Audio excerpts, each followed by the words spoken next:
And finally tonight, the last in our series, Hidden Histories. Space exploration has long fascinated humans, from the fantasy of the ancient Greeks to the reality of the moon landings last century. Venturing into space is about pushing into new frontiers, but not just the technological. Tonight, we bring you the story of pilot and astronaut candidate Ed Dwight. Ed Dwight had sky-high dreams from the time he was growing up in the Midwest. Dwight's first love was art, actually. He drew and traced cartoons in newspapers from a small child, but his second passion was airplanes.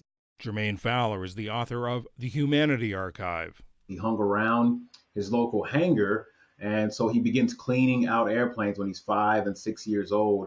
Being around this all-white group of aviators piqued Dwight's interest in flying.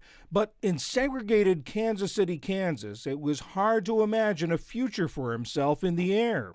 One day he's delivering newspapers and he saw Air Force pilot Dayton Ragland, a black man from Kansas City, on the front page of a black newspaper called The Call.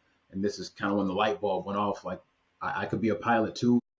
After earning an associate's degree in engineering, Dwight joined the U.S. Air Force and trained to become a test pilot.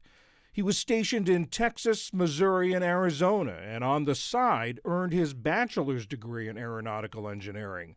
Michael Cassett is an author and space historian. The Air Force, at its test pilot school, started creating what they called a space school that would allow you to be more qualified to fly for NASA. Through it all, Dwight had one goal in mind: to become America's first black astronaut.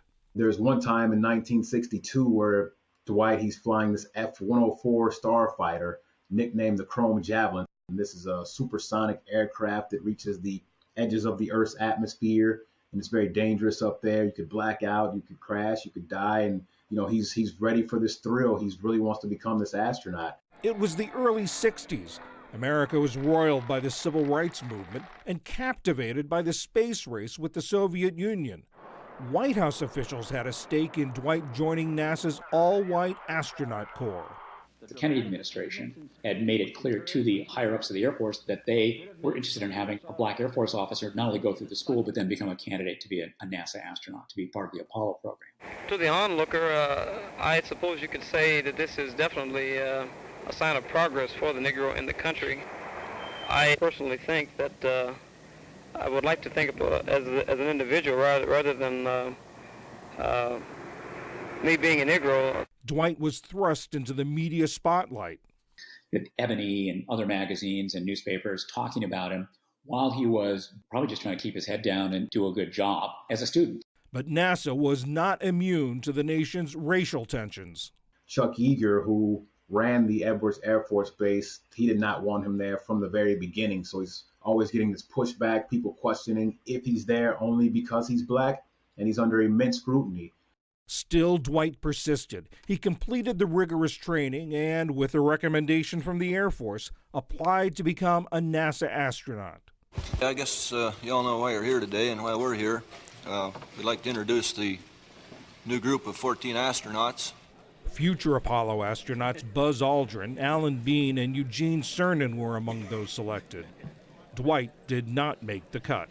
He left a year later, resigned his commission, and went on to business and a new life. Dwight retired from the Air Force, moved to Colorado, and turned to a childhood passion he'd left behind. He didn't make history as an astronaut, but he makes it in the form of art. So he has all these great historical monuments all across the country, from Atlanta to Denver to Washington, D.C. It took until 1983 for a black American to go into space, when Guy Bluford was a Space Shuttle Challenger mission specialist. 9 years later, Mae Jemison became the first black woman in space aboard the shuttle Endeavour. Dwight paved the way for both of them, even though his own dream of spaceflight was never fulfilled. For PBS News Weekend, I'm John Yang.